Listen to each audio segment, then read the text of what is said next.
Hello everyone and welcome back to my channel, or welcome to my channel. I'm Bird's Eye View Politics, and in this video I will be continuing my coverage of the war in Ukraine.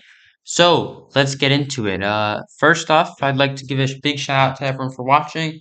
I have some community posts and I'm trying to get what is essentially a census of my channel. So if you could go to the community page and fill some of those out, that'd be super great and I can make a video on that. But yeah, as for Ukraine, not too many major advances in the south. In the south, we still have, of course, a lot of fighting in Alexandrivka on the road to Stanislav, as well as essentially very, very, very little news of any Ukrainian breakthroughs after they took Suki.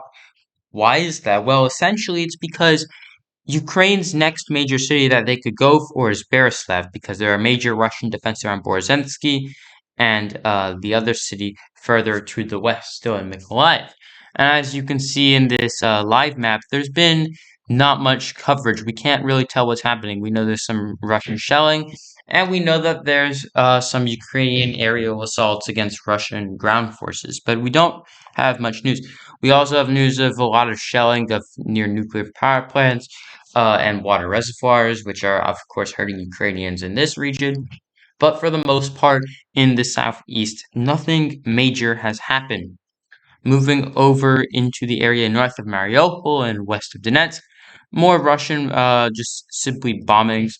We do have news that occupation authorities in Donetsk and Luhansk have said that supposedly members of public chambers, so the local councils in those two regions, have called for referendums on annexation by the Russian Federation immediately. That's pretty major because Russia literally had just said, as I covered in my last video, that they would pause them indefinitely. This either means one of two things. One, it means that they really want to hold the referendum now before they think they could potentially lose territory.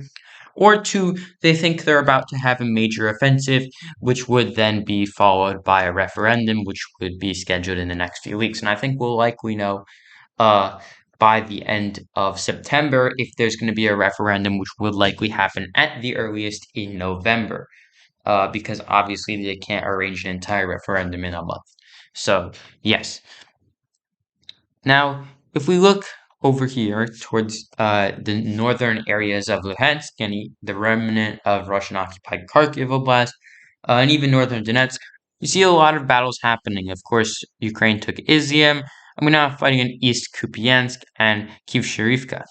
Now, if Ukraine is able to take these cities, one, it gives them control of the river.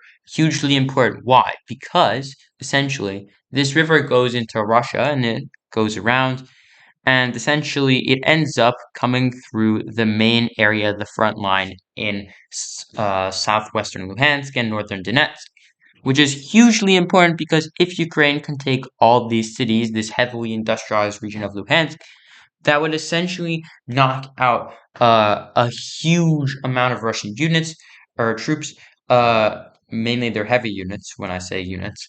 And it would also hurt any legitimacy for a Luhansk referendum because so much of the major areas would have fallen to Ukraine, which is obviously really bad for Russia if that were to happen. And it's to a lesser extent the same issue with the referendum in Donetsk. Donetsk already, the Donetsk People's Republic, as I should say, does not control all of Donetsk Oblast, which is why they haven't held a referendum yet. It's the same issue in Luhansk if that were to happen. And as you can see on the map, of course, that's where Russia is currently concentrating their shelling and their troops. We also have news that Russian bases behind the lines in northern Luhansk are being destroyed by Ukraine. Again, major news because if Ukraine wants to attack into this heavily industrialized, heavily urbanized area, this is how they do it, is you bomb the Russian bases there so they have issues supplying their troops, which as we know has been the main issue all along. We do have news as well that Russia is shelling more Ukrainian territory than they had just recaptured. Why is this important? Well, essentially, Russia has the possibility to attack back into Kharkiv. It's unlikely. I don't think Russia is in a position to immediately counterattack, But if they are still bombing here, it means they are at least somewhat committed to holding at least the eastern Kharkiv area behind the river. So that's important. Thank you, of course, for tuning into these videos. And with my last thing, I'm just gonna be putting it out there. There's a little donation effort that's going on near me. It's in Overbrook, which is an area of West Philly. If you live in the United States, or maybe you just know a lot about Philadelphia, you would know West Philadelphia is overwhelmingly poor, and it is very, very hard to live there. 31% of the students who go to this elementary school are visually impaired or blind. Learning supplies extremely necessary. Me and four others are organizing this fundraiser, so I'm one of the team members in these four others. So yeah, if you could, I guess, donate anything would be helpful. We have actually hit our goal, but I thought, you know what, I'll make a video because I know my viewers are the best viewers. So thank you all for watching, and I will see you next time.